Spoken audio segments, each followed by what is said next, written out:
Karena ini, Bane mulai memukulinya secara brutal.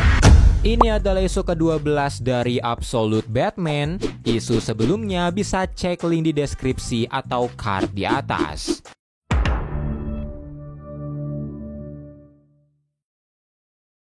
Setelah kabur dari Arkham, Bruce dan Waylon yang sekarang telah menjadi Killer Croc akhirnya tiba di gorong-gorong kota Gotham. Dengan terengah-engah, Bruce berterima kasih pada Waylon yang telah menyelamatkannya, dan Waylon berkata kalau sekarang giliran Bruce untuk menyelamatkannya, yang dibalas Bruce kalau dia akan berusaha mencari penawarnya, tapi Waylon berkata tidak, rasa lapar di dirinya sangat menyakitkan dan meminta Bruce menolongnya. Bruce pun sadar apa yang Waylon maksud. Dia mengambil pisau dari topengnya dan berniat membunuh Waylon, tapi tusukannya meleset. Dia tidak sanggup membunuh temannya sendiri, yang membuat Waylon berniat melakukannya sendiri. Dia mengambil paksa pisau dari tangan Bruce, mengarahkannya ke wajahnya, tapi Bruce langsung menendangnya, menghentikan Waylon untuk bun-bun, yang membuat Waylon sangat marah.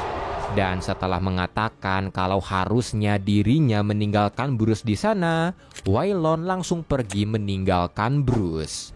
Flashback ke beberapa tahun yang lalu, ketika Bruce dan Selina akan membeli sebuah apartemen atau penthouse, Bruce mengungkapkan kalau dia masih bingung apa yang harus dia lakukan pada Waylon, karena Waylon masih merasa kalau dia bisa menang melawan Bibo di pertarungan. Mendengar itu, Selina pun memberitahu Bruce kalau peraturannya tidak adil, maka dia tidak harus mengikutinya. Setelahnya, Bruce dan Selina menghampiri Carmine Falcone, manajer atau atasan dari Bibo, untuk membuat kesepakatan, dan tahu kalau Bruce adalah pelatih dari Waylon. Carmine langsung menebak kalau mereka pasti ingin agar Bibo tidak serius melawan Waylon, atau mungkin mereka ingin berhenti. Dia pun menghina Waylon kalau julukan Croc tidak pantas untuknya, tapi Bruce memberitahu kalau di tasnya ini berisikan emas-emas terbaik di kota, yang dibalas Carmine bagaimana dia tahu itu asli, dan dengan santai, Bruce berkata kalau emas-emas ini adalah milik Carmine, mereka mencurinya dari apartemennya, dan mereka kesini bukan untuk berhenti, melainkan untuk menaikkan taruhannya. Di masa sekarang, Bruce akhirnya tersadar di Batcave dengan Alfred di sebelahnya yang memberitahu kalau dia telah pingsan selama 20 hari.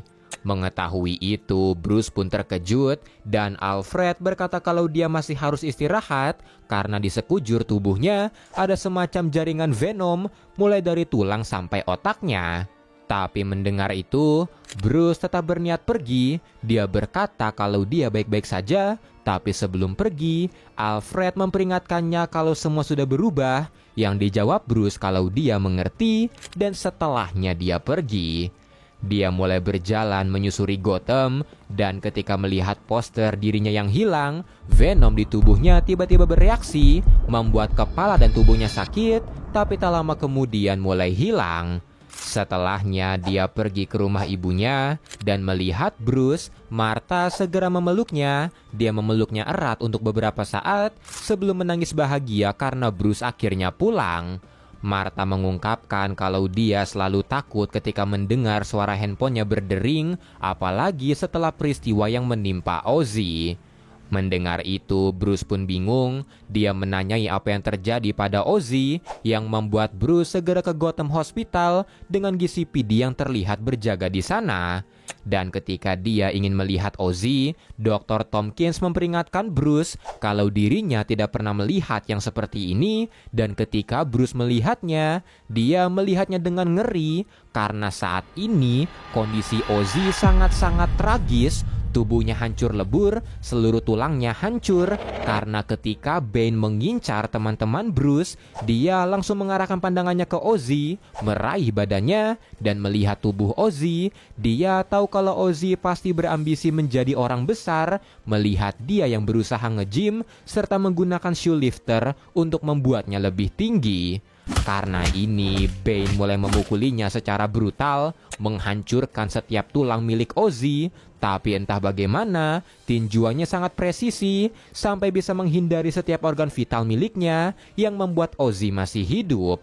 Dr. Tompkins yang memeriksanya pun merasa kalau siapapun yang melakukan ini pastilah monster karena kekejamannya tidak terukur, dan kalau Ozzy hidup, dia akan cacat, dia akan kehilangan setengah meter panjang tubuhnya, serta kaki dan tangannya akan memendek. Dr. Tompkins pun memberitahu Bruce kalau hidup Ozzy akan sangat sulit, dia akan kesakitan seumur hidup, yang membuat Bruce bersedih ketika mendengarnya dan menanyai apakah Harvey sudah berkunjung.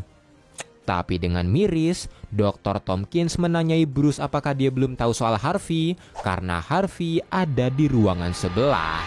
Bruce pun segera menghampiri Harvey dan Dr. Tompkins menjelaskan padanya kalau kondisi Harvey juga sama buruknya, setengah tubuhnya mengalami luka bakar berat, tapi yang lebih parah, setengah kepala milik Harvey hancur, di mana saat polisi menemukannya, setengah kepala Harvey jatuh seperti terbagi menjadi dua. Karena ketika Bane memukuli Ozzy, Harvey berusaha menyelamatkannya. Dia ingin menyerang Bane dengan botol alkohol, tapi Bane dengan mudah menangkapnya dan melihat Harvey. Bane tahu kalau dia adalah sosok kakak di sini, dan setelahnya dia menghantam setengah kepala milik Harvey dengan keras. Karena meski Harvey adalah sosok kakak, tapi dia bermuka dua, dia merupakan jaksa yang berteman dengan penjahat, dan poker yang biasa mereka mainkan adalah ritual bagi Harvey, tempat aman tanpa resiko untuknya, di mana dia bisa menjadi seorang teman sekaligus musuh yang berjudi demi chip atau koin plastik. Setelahnya, Bane melempar chip terbakar ke arah Harvey, ingin membakar alkohol yang tumpah di mukanya, tapi karena Harvey bisa mencegahnya, dia langsung melempar korek yang langsung membakar setengah badan dari Harvey. Ketika menyadari kedatangan Bruce, Harvey menanyai Bruce apakah dia ingat Flash, polisi yang dulu selalu menangkap mereka, di mana Flash pernah mengatakan padanya, jika dirinya masih berteman dengan mereka, maka mereka pasti akan menjatuhkannya.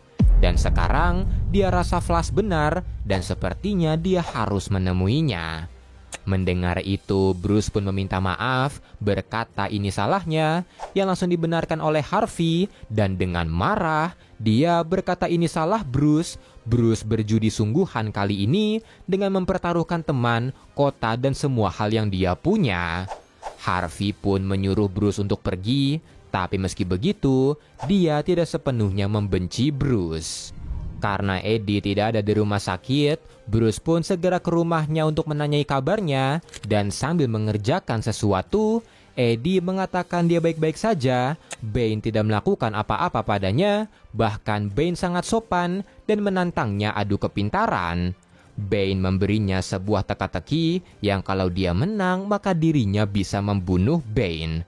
Merasa ada yang aneh, Bruce pun perlahan-lahan mendekat, dan alangkah terkejutnya dia ketika melihat kondisi Eddie sama parahnya dengan yang lain, dengan matanya yang buta dan tempurung kepalanya hancur. Eddie memberitahu kalau Bane cuma butuh 1 menit untuk mengalahkannya, dan setelahnya Bane meraih kepalanya, membutakan matanya, dan mengguncangkan kepalanya dengan sangat keras, merusak frontal lobe-nya, yaitu bagian otak yang bertanggung jawab soal kepintaran. Setelah itu, semua fakta yang dia ketahui tiba-tiba menjadi pertanyaan di mana-mana. Jadi Bane tidaklah menyakitinya, dia malah membantunya dan menantangnya untuk melampaui apa yang dia miliki. Mendengar itu, Bruce dengan miris sekaligus marah meminta Eddie untuk ikut dengannya ke rumah sakit, tapi sesaat kemudian Venom di tubuhnya bereaksi lagi, dan Eddie sadar kalau Bruce pasti juga ditantang oleh Bane, dan yang menjadi pertanyaan, apa yang akan Bruce lakukan soal itu? Setelahnya Bruce kembali ke Batcave, dia menyuruh Red Hood Gang untuk berhenti beroperasi yang sangat ditentang oleh mereka, tapi Bruce tidak peduli karena dia tidak ingin melibatkan orang lain lagi. Setelahnya Bruce mengakui kalau Alfred benar untuk menerima kesepakatan dengan Black Mask yang membuat Alfred menanyai apakah sekarang dia berhenti, dan dengan marah Bruce berkata kalau Bane telah menghancurkan teman-temannya yang dibenarkan oleh Alfred, Tapi yang menjadi pertanyaan, apakah Bruce akan membiarkan Bane menghancurkannya? Alfred pun berkata kalau Bruce lah yang memilih semua ini, sudah tidak ada lagi jalan kembali, dan yang bisa dia lakukan hanyalah melewatinya, jadi dia harus bersiap karena semuanya akan semakin kacau. Tapi sesaat kemudian, alarm Batcave berbunyi. Alfred merasa itu Bane yang membuat keduanya langsung bersiap dengan Alfred telah menyiapkan minigun. Mereka pun saling menjaga punggung mereka, tapi tiba-tiba sebuah tali mencekik dan menarik Alfred. Seseorang menghajarnya sampai pingsan, dan melihat orang itu, Bruce menanyai apa yang dia lakukan, karena orang itu adalah Absolute Catwoman.